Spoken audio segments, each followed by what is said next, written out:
Bismillahirrahmanirrahim.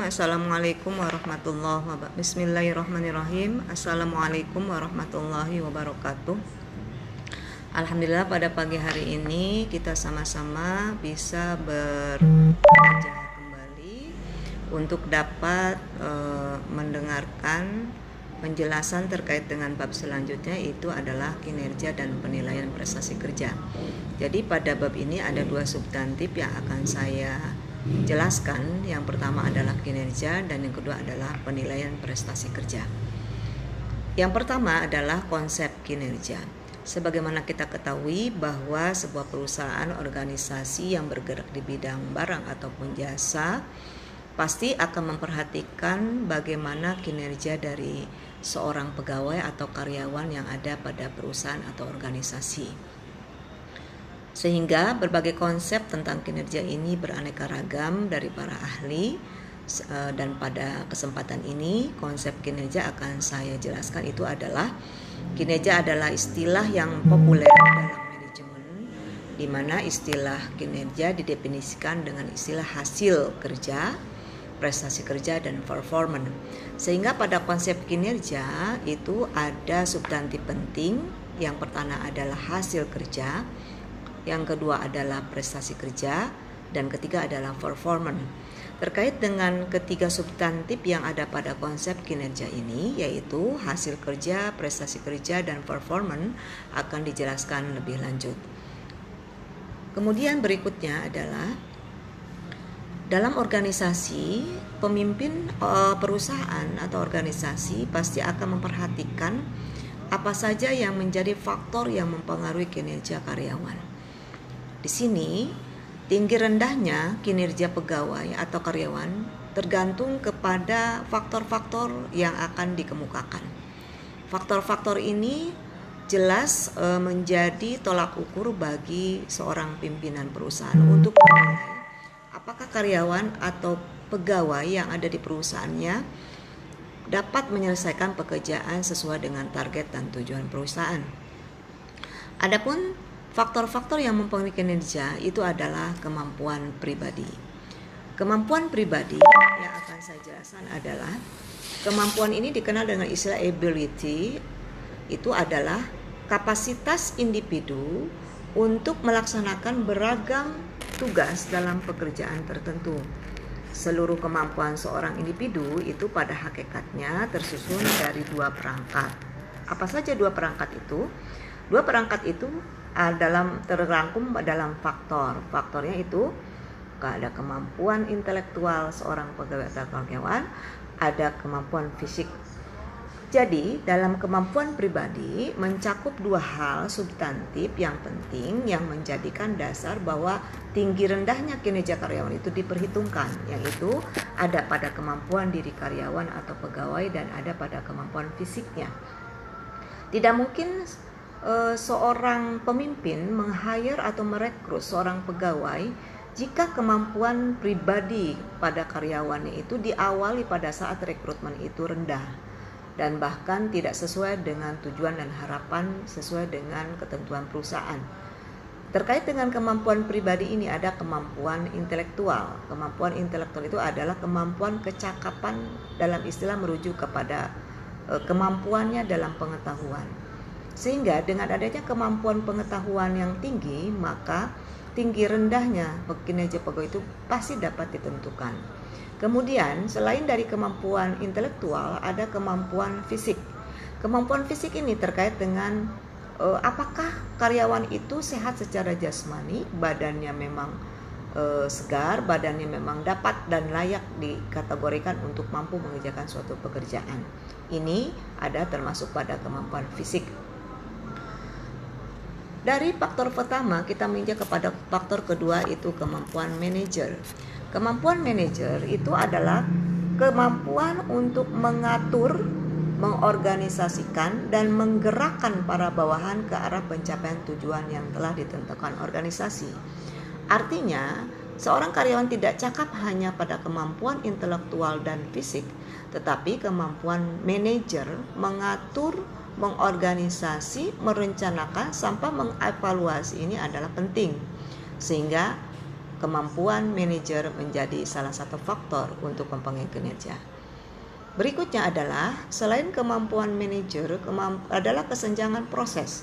Kesenjangan proses diartikan adalah sejauh mana karyawan atau pegawai mampu merencanakan sebuah perencanaan tentang target kerja, sehingga apa yang dilakukan dengan nanti yang telah terlaksana itu, adakah kesenjangan proses yang dilakukan itu salah atau tidak. Oleh karena itu, kesenjangan proses perlu sekali diperhatikan menjadi faktor pengukur adanya kinerja karyawan atau organisasi. Selain kesenjangan proses, itu ada faktor berikutnya, masalah lingkungan. Nah, masalah lingkungan ini adalah aspek negatif dari aktivitas manusia terhadap lingkungan biofisik, environmentalisme, artinya sebuah gerakan sosial dan lingkungan yang dimulai pada tahun 1960. Adapun fokus pada penempatan masalah lingkungan itu melalui advokasi, edukasi, dan aktivisme. Jadi intinya, pada faktor masalah lingkungan ini, apakah ada faktor terkait dengan kesenjangan sosial terjadi pada sebuah lingkungan kerja, itu fokusnya pada advokasi, edukasi, dan aktivisme. Itu masalah lingkungan. Selain masalah lingkungan, juga disinggung faktor yang mempengaruhi kinerja itu adalah situasi pribadi. Situasi pribadi itu adalah penafsiran suatu keadaan sosial yang dilakukan oleh anggota masyarakat dalam lingkungan sosialnya. Adapun tujuannya itu adalah mengambil keputusan yang tepat dalam tindakan sosial. Artinya, situasi pribadi ini perlu diperhitungkan oleh seorang karyawan, bahwasanya tidak hanya dia memperhatikan masalah lingkungan, tidak hanya memperhatikan kesenjangan proses, tidak hanya memperhatikan kemampuan manajernya, tidak hanya memperhatikan kemampuan pribadi, tetapi situasi pribadi yang ada pada dirinya pun harus diperhatikan. Sehingga dia, kalau misalkan seorang karyawan atau pegawai mampu menganalisa, mengevaluasi dirinya, bahwa dia akan menemukan situasi pribadinya itu, apakah bisa mempelajari hal-hal yang akan dilakukan pada saat dilakukan bekerja dan optimal. Sehingga situasi pribadi ini perlu dianalisa, dikaji, sehingga situasi seseorang diri pada karyawan atau pegawai mampu mengambil keputusan yang tepat. Ini adalah situasi pribadi.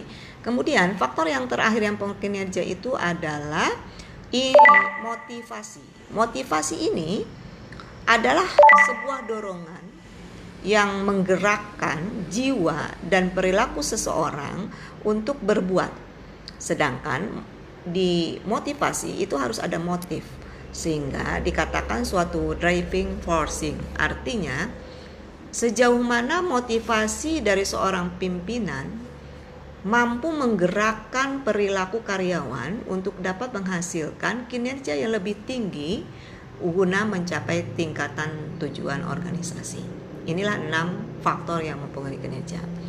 Selain itu, dari 6 faktor tadi, ada 3 faktor yang mempengaruhi kinerja. 3 faktor yang mempengaruhi kinerja ini adalah dirangkum secara global, secara spesifik. Adapun faktor itu adalah faktor individual, faktor psikologis, faktor organisasi. 3 faktor tersebut, baik faktor individual, faktor psikologis, faktor organisasi, amat sangat mempengaruhi juga terkait dengan peningkatan produktivitas dan hasil kinerja seorang pegawai atau karyawan.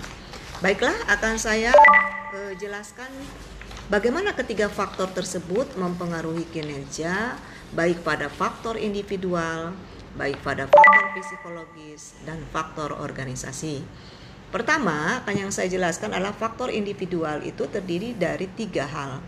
Yang pertama, kemampuan dan keahlian. Pada kemampuan dan keahlian pegawai atau karyawan ini adalah kapasitas seseorang individu untuk memainkan beragam tugas dalam suatu pekerjaannya. Sedangkan keahlian adalah sebuah penilaian atas apa yang sudah diterapkan oleh seseorang itu. Sehingga antara dua pengertian kemampuan dan keahlian saling linier, berkesinambungan, beriring sejalan, bahwa tidak ada karyawan tidak mampu jika dia tidak punya keahlian. Kalau dia sudah mampu, secara otomatis berbareng seiring sejalan keahlian punya akan dia dapati dan dia ada pada diri seseorang karyawan atau pegawai tersebut. Kemudian selain dari kemampuan dan keahlian, ada faktor individual yang berikutnya adalah latar belakang. Latar belakang di sini adalah dasar atau titik tolak untuk memberikan pemahaman kepada pembaca atau pendengar mengenai apa yang ingin kita sampaikan. Adapun beberapa hal yang terdapat pada latar belakang itu adalah tentang kondisi ideal mencakup yang dicita-citakan atau diharapkan terjadi. Jadi sebuah perusahaan secara otomatis sudah punya tujuan. Tujuan perusahaan ini akan diwujudkan oleh keberadaan di dalam komponen organisasinya, itu ada karyawan atau pegawai. Nah, latar belakang dari perusahaan itu mampu harus diaplikasikan, dilanjutkan kepada para karyawan atau pegawainya, sehingga latar belakang yang menjadi acuan dari ada di perusahaan itu menjadi bagian penting yang harus diketahui oleh para pegawai atau karyawan. Inilah yang dimaksud dengan latar belakang pada faktor individual. Kemudian ada pula faktor demografi. Nah, faktor demografi ini adalah sepengetahuan kita ketahui bahwa demografi itu adalah ilmu yang mempelajari dinamika kependudukan manusia. Nah, dalam demografi ini include di dalamnya, meliputi di dalamnya terkait ukuran, struktur dan distribusi penduduk serta bagaimana jumlah penduduk berubah setiap waktu akibat kelahiran, kematian, migrasi serta penuaan. Nah, ini perlu sekali diperhatikan pada faktor individual terkait dengan kemampuan dan keahlian, latar belakang dan demografi.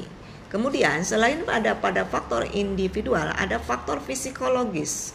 Pada faktor psikologis ada persepsi. Nah, persepsi ini diartikan adalah suatu proses diterimanya stimulus. Stimulus itu adalah rangsangan oleh individu di dalam suatu kelompok organisasi melalui alat indera, panca indera, atau juga disebut proses sensoris. Sensoris itu adalah pendetek bahwa itu adalah indera yang melakukan. Nah, stimulus tersebut akan diteruskan dan diproses selanjutnya menjadi proses. Sehingga muncul persepsi yang memiliki peran yang sangat penting dalam keberhasilan komunikasi. Sehingga saya katakan demikian tuh seperti ini. Persepsi bisa diartikan seorang karyawan mampu mempersepsikan diri melihat dari panca indera sehingga dia bisa memaknai apa yang menjadi tanggung jawab serta pencapaian tujuan organisasi. Ini adalah persepsi dalam faktor psikologis. Kemudian attitude. Attitude itu adalah sikap dan perilaku yang akan ditunjukkan sehari-hari. Bagaimana cara berbicara, bagaimana bertindak, memperlakukan orang lain. Itu cerminan dari apa yang datang pada dirinya sendiri. Itu namanya attitude. Kemudian selain attitude ada personality. Personality ini adalah himpunan karakteristik atau pola perasaan emosi dari seorang karyawan berdasarkan pikiran yang berhubungan dengan perilaku, yaitu pikiran, sikap, kebiasaan, dan perilaku semua individu yang bekerja dalam suatu organisasi atau perusahaan yang dinilai bertahun dari waktu ke waktu dalam menanggapi semua persoalan yang terjadi dalam kerja, sehingga membedakan satu individu dari individu apapun yang berbeda. Nah, ini adalah personality. Jadi personality ini menekankan kepada pikiran, sikap, kebiasaan dan perilaku seseorang dalam melakukan suatu pekerjaan. Berikutnya adalah pembelajaran. Pada faktor psikologis adalah faktor terdiri dari pembelajaran. Learning, pembelajaran itu diartikan proses interaksi peserta didik dengan pendidik dari sumber belajar pada suatu lingkungan belajar. Sehingga jika diartikan, dikonsepkan pada sebuah hasil kinerja karyawan, maka pembelajaran ini adalah suatu proses yang dilihat oleh seorang pegawai dari seorang pemimpin atau yang mendriver di mana divisi-divisi dalam perusahaan terjadi dan ada, sehingga mereka belajar mempelajari dari seseorang yang menjadi ampunya, yang menjadi gurunya, yang menjadi mentornya, sehingga dia mampu menggerakkan aktivitasnya dengan sebaik-baiknya. Hal ini, pembelajaran ini ditujukan untuk meminimalisir permasalahan dan jenis-jenis kesalahan-kesalahan yang akan menjadikan tingkat tujuan organisasi itu tidak tercapai. Kemudian faktor terakhir dari faktor psikologis yang kinerja adalah motivasi. Sebagaimana halnya motivasi itu tadi adalah sebuah dorongan sehingga mampu menggerakkan jiwa, emosi seorang, perilaku seseorang, sehingga dia mau atau tidak mau menggerakkan dirinya, mengaktualisasikan dirinya dalam perusahaan atau organisasi. Yang terakhir dari 3 faktor itu adalah faktor organisasi. Ini terdiri dari 4. Yang pertama adalah sumber daya. Sumber daya ini itu adalah sesuatu yang dipandang memiliki nilai ekonomi. Dan juga sumber daya ini bisa dikatakan itu adalah komponen dari ekosistem yang menyediakan barang dan jasa yang bermanfaat bagi kebutuhan manusia. Ini diperlukan sekali, substantif pada sebuah organisasi. Kemudian kepemimpinan atau leadership. Kepemimpinan sangat diperlukan menjadi faktor yang mempengaruhi kinerja amat, karena dia berkaitan dengan bagaimana cara mempengaruhi orang. Kepemimpinan itu mempengaruhi orang lain agar bisa diajak, sehingga dengan adanya kepemimpinan itu mampu menggerakkan seluruh komponen yang ada dalam perusahaan. Selain dari kepemimpinan, ada faktor organisasi itu adalah penghargaan. Penghargaan ini adalah sesuatu yang diberikan oleh perseorangan atau kelompok jika mereka melakukan sesuatu keuntungan di bidang tertentu. Biasanya penghargaan diberikan pada karyawan itu bisa berbentuk kalau karyawan ya, kasusnya itu adalah bisa memberikan sertifikat, plakat atau penghargaan berupa hal-hal yang bisa dilihat oleh kasat mata. Inilah dari motivasi. Mohon maaf, dari bukan motivasi, untuk faktor organisasi itu adalah struktur. Nah, struktur ini amat mempengaruhi terjadinya suatu faktor yang bisa mempengaruhi kinerja. Artinya begini, struktur organisasi dalam perusahaan itu adalah berada untuk memastikan bahwa semua divisi dari atas tingkatan top, middle, dan lower itu bisa sinergi memanfaatkan semua keahlian dan kemampuannya untuk dapat menerapkan tugas-tugas yang ada dan sesuai dengan yang ditentukan oleh perusahaan. Nah, di samping faktor-faktor yang mempengaruhi kinerja, ada 3 faktor yang mempengaruhi kinerja, juga ada faktor kinerja itu bisa bersumber dari faktor internal dan faktor eksternal. Saya akan jelaskan lebih lanjut. Faktor eksternal atau faktor internal itu ada faktor yang berhubungan dengan di dalam. Artinya sifatnya itu dia faktor yang berasal dari dalam diri seseorang. Artinya dihubungkan dengan sifat-sifat seseorang.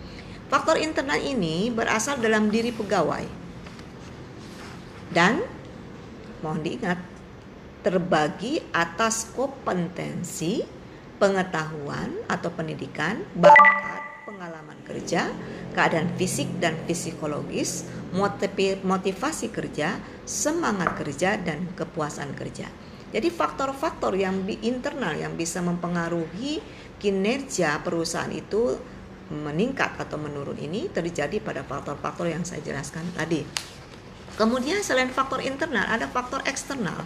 Biasanya faktor ini itu berasal dan bersumber dari luar. Tadi dari dalam kalau internal. Kalau dari luar adalah faktor yang datang dari luar lingkungan organisasi. Nah, seperti yang ada di slide itu seperti perilaku atau tindakan rekan kerja, bawahan atau pimpinan, fasilitas kerja dan iklim organisasi. Dan saya ingin menjelaskan bahwasanya faktor eksternal itu dibagi menjadi 3 subkategori yang saling berkaitan. Yang pertama itu dengan lingkungan jauh atau remote environment, itu terdiri dari ekonomi, sosial, politik, teknologi, dan ekologi. Kemudian lingkungan industri atau industri, environment, yaitu seperti hambatan masuk, kekuatan pemasok, kekuatan pembeli, ketersediaan produk pengganti dan persaingan. Kemudian ada lingkungan operasional atau operating environment. Itu seperti pesaing, pemberi kredit, pelanggan, pasar tenaga kerja dan pemasok.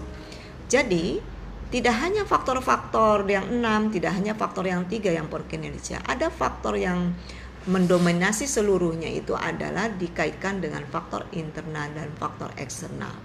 Faktor internal dan faktor eksternal ini saling berkaitan satu sama lain sehingga menjadi bagian yang tidak terpisahkan.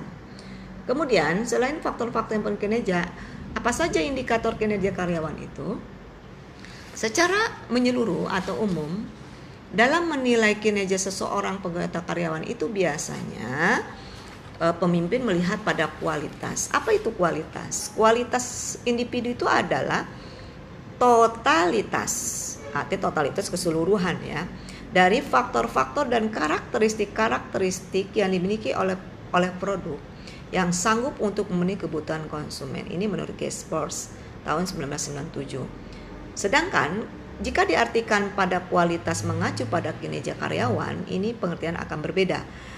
Kualitas kerja ini maksud adalah suatu hasil yang dapat diukur dengan efektivitas dan efisiensi suatu pekerjaan yang dilakukan oleh SDM. Lebih jelasnya oleh SDM ya, ini adalah kualitas. Kemudian kuantitas. Kuantitas ini berkaitan juga dengan jumlah kerja. Jumlah kerja yang telah dicapai oleh seorang karyawan dengan cara membandingkan target dan hasil yang dicapai oleh seorang karyawan itu. Ini adalah kuantitas. Kemudian ketepatan waktu. Ketepatan waktu ini adalah berkaitan dengan apakah sesuai atau tidaknya waktu penyelesaian pekerjaan dengan target waktu yang ditentukan oleh perusahaan. Ini adalah ketepatan waktu. Kemudian penghematan biaya. Penghematan biaya ini diperlukan oleh perusahaan guna meminimalisir adanya pembengkakan biaya operasional sehingga mampu biaya-biaya yang sudah direncanakan oleh perusahaan itu bisa disinergiskan dengan baik, bisa diposisikan dengan baik dan terwujud dengan penghematan biaya. Kemudian yang terakhir, yang kelima adalah kemandirian atau otonomi. Mandiri itu pasti kemandirian. Jika seorang karyawan itu dia sudah memang mandiri, memiliki pengetahuan bagaimana mengelola, tahu bagaimana memanfaatkan waktu, tahu bagaimana dia berjalan dan berpikir secara mandiri, maka secara otomatis dia mengetahui kemampuan untuk mengambil resiko dalam bekerja, ya. Jadi intinya yang terakhir dari indikator kinerja adalah kerjasama. Kerjasama ini adalah suatu bentuk usaha bersama antara individu ataupun kelompok untuk mencapai tujuan tertentu. Apa saja manfaat dari kerjasama ini? Banyak sekali. Manfaat dari kerjasama itu adalah meningkatkan rasio untuk mencapai suatu keuntungan, meningkatkan kesatuan dan persatuan dalam suatu perusahaan, saling bersinergi antara seluruh karyawan dan organisasi, membuat perilaku kegiatan saling mengenal satu sama lain, menjadi sarana untuk mengumpulkan opini atau pendapat. Ya, ini adalah manfaat dari kerjasama. Kemudian ada 4 indikator untuk pengukuran kinerja karyawan. Ya, tadi saya sudah jelaskan, yaitu kualitas kerja, kuantitas kerja, dapat tidaknya diandalkan. Nah, saya akan jelaskan apa yang dimaksud dapat atau tidaknya diandalkan. Ini adalah meliputi bagaimana pegawai mengikuti instruksi yang diberikan oleh seorang pimpinan, berinisiatif, berhati-hati terkait dengan kerajinan hasil pekerjaannya. Tentu saja ini yang dapat tidak diandalkan oleh seorang pemimpin dalam suatu perusahaan. Kemudian terkait dengan sikap. Nah, sikap ini adalah tanggapan reaksi seseorang yang biasanya diwujudkan dalam bentuk jasa, suka atau tidak suka, like or dislike, setuju atau tidak setuju terhadap suatu objek tertentu. Nah, ini perlu 4 indikator ini jadikan rujukan penting oleh seorang pimpinan. Terkait dengan kinerja dan indikator serta faktor yang mempengaruhi, maka saya akan jelaskan penilaian kinerja. Nah, penilaian kinerja ini dikemukakan oleh Dessler itu adalah aspek yang digunakan untuk mengukur kinerja, kualitas kerja tadi, kemudian produktivitas itu kaitannya dengan kuantitas, berapa banyak yang dihasilkan oleh seorang karyawan dalam setiap hari per hari kerja, kemudian pengetahuan keilmuannya, kemudian kepercayaannya, tadi ketersediaan, ketepatan waktu, dan kebebasan. Kemudian menurut Mangkunegara berbeda dengan pendapatnya Dessler bahwa 4 aspek tidak hanya pada kualitas, produktivitas, ketersediaan, dan kebebasan menurut Dessler, tetapi menurut Mangkunegara ada 4 aspek, yaitu kualitas kerja, kuantitas kerja, dapat tidaknya diandalkan, dan sikap. Perbedaan ini terlihat pada 2 substantif. Jika pada Dessler penilaian kinerja itu yang sama dengan pendapat Mangkunegara adalah pada nomor pertama, yaitu kualitas kerja, kemudian kuantitas kerja itu tidak ada, yang sama itu hanya pada kualitas kerja, sedangkan pada faktor-faktor yang lain yang mempengaruhi penilaian itu tidak terdapat. Nah, ini adalah istilah penilaian prestasi kerja. Performance appraisal, employee evaluation, performance measurement, employee assessment, performance evaluation, sampai pada employees performance evaluation. Nah, terkait dengan istilah-istilah ini, maka nanti akan saya berikan tugas individu setelah pemaparan saya terakhir. Berikutnya adalah pengertian penilaian. Seorang karyawan bekerja pasti akan mendapatkan sebuah penilaian.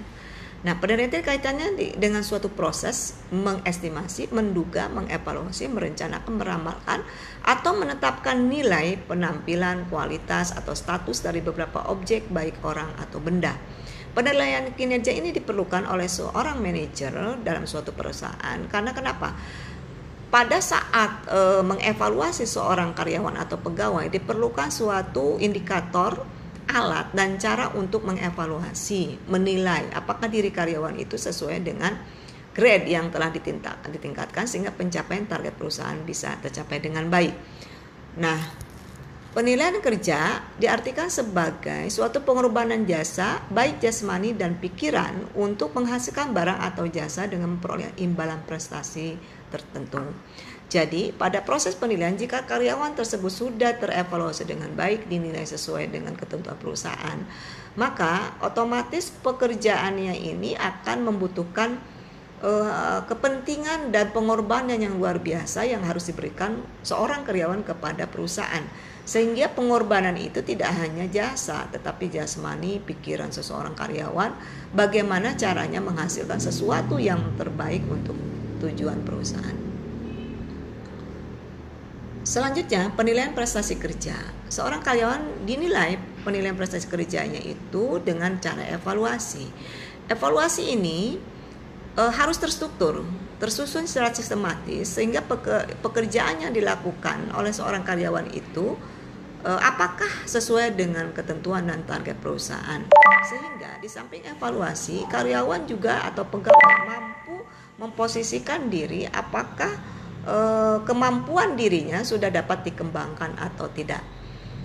Maka diperlukanlah penilaian prestasi kerja.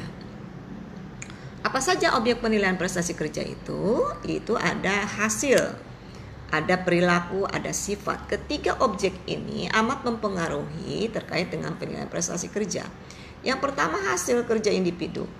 Nah, hasil kerja kaitannya itu bisa suatu usaha yang dihasilkan oleh seorang pegawai atau karyawan ini dalam menghasilkan output yang dihasilkan. Nah, kemudian bagaimana ini bisa mempengaruhi sebuah penilaian? Bahwa hasil kerja itu tercapai jika memang sesuai dengan penilaian yang telah ditentukan oleh seorang pimpinan. Baik tidak, hasil kerja itu ditentukan oleh penilaian prestasi. Dengan demikian, hasil kerja itu merupakan bagian objek terpenting pada penilaian prestasi kerja. Kemudian di samping hasil kerja individu, ada perilaku. Jangan dilupakan bahwa perilaku itu hal yang sangat substantif. Berarti apakah dia malas, karyawan itu apakah tepat waktu, memberikan laporan yang sesuai, sehingga dia bisa menghasilkan keputusan-keputusan optimal. Ini kan berkaitan dengan perilaku individu dalam sebuah kelompok atau organisasi. Tidak hanya perilaku, ternyata sifat pun bisa dan amat mempengaruhi penilaian prestasi. objek penilaian yang dianggap paling lemah dari kriteria penilaian prestasi kerja itu karena sulit diukur atau tidak dapat dihubungkan dengan hasil tugas yang positif seperti sikap. Nah, sifat ini kan sulit untuk diukur, tetapi bisa dijadikan ukuran dan bisa dijadikan juga diwujudkan dalam sebuah penilaian hasil kerja. Karena sifat itu kan tidak bisa abstrak, tidak bisa dilihat. Apakah baik atau buruk kan tidak bisa kita bayangkan, tidak kita bisa lihat secara indera mata. Kepercayaan diri, nah ini kan tidak akan nampak. Oleh karena itu, sifat ini sesuatu hal yang objek yang tidak sulit sekali diukur oleh pimpinan. Tetapi catatannya adalah bahwa sifat ini merupakan salah satu bagian objek penilaian yang paling penting dalam penilaian prestasi kerja. Nah, di sini ada bagan terkait dengan prestasi kerja karyawan. Prestasi kerja karyawan itu bisa dinilai oleh perusahaan. Maka di sini ada penilaian prestasi kerja. Seperti dijelaskan yang sebelumnya adalah kemudian harus ada umpan balik bagi karyawan. Umpan baliknya itu adalah apa saja? Ya catatan tentang bagaimana latar belakang karyawan, bagaimana kinerjanya, apa yang dihasilkan sejauh ketetapan waktu. Tadi ya faktor-faktor yang tadi sudah saya kemukakan. Kemudian penilaian prestasi kerja ini diukur, tentu saja diukur, sehingga ukurannya harus jelas, ukuran prestasi kerja apa saja. Kemudian dia menjadi standar bagi pimpinan untuk menginput secara proses maupun output. Jadi output, input, proses ini harus terjadi pada penilaian prestasi kerja. Sehingga standar input, standar proses, standar output yang mereka menjadi yang penting dalam penilaian prestasi kerja. Nah, kemudian catatan-catatan tentang karyawan tersebut kemudian diambil keputusan-keputusan personalia biasanya oleh manajer personalia dalam SDM. Kemudian dikembalikan lagi kepada prestasi kerja apakah layak atau tidak dalam mengetahui sejauh mana karyawan bisa menilai dirinya sendiri.